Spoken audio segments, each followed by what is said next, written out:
J'en ai vu pas mal des isekai, ils étaient tous aussi nuls les uns que les autres. C'est un genre très commercial où toutes les histoires sont similaires, clichés et vaseuses. Cependant, 3 isekai ont retenu mon attention, et voici l'un d'eux, Konosuba.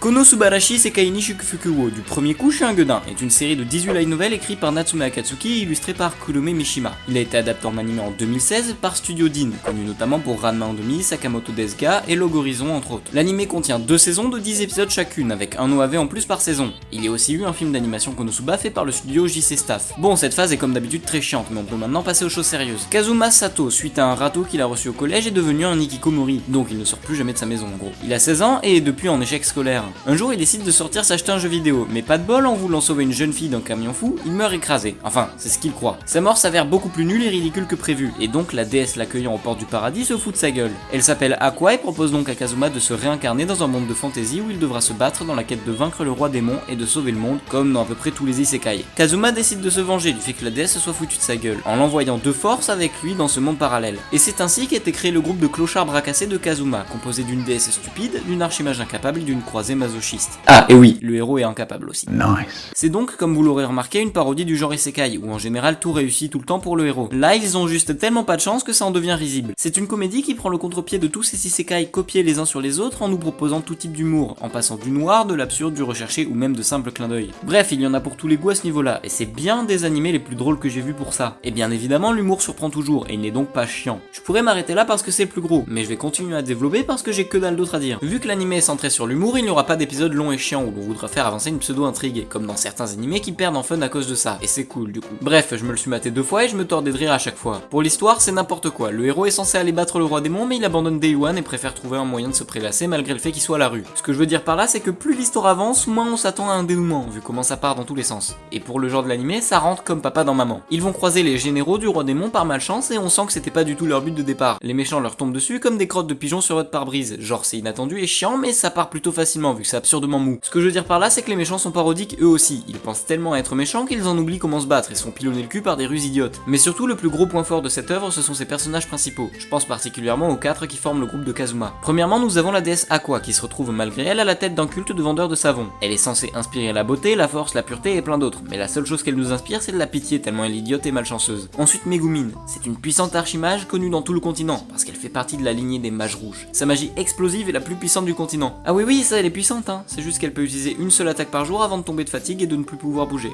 C'est ballot. Il y a aussi Darkness, une croisée issue d'une famille noble. C'est un peu le tank si on devait le comparer au rôle de MMO. C'est le pilier de cette équipe légendaire. Dommage qu'elle n'arrive jamais à donner un seul coup d'épée à qui que ce soit parce qu'elle sait pas viser, et dommage aussi qu'elle se mette en première ligne juste pour pouvoir souffrir parce qu'elle est une masochiste invétérée. Et pour finir, le héros, celui qui a pour destinée de sauver l'univers du roi démon, Sato Kazuma, le grand, fort, puissant et courageux. Son impact dans cette série est tel que...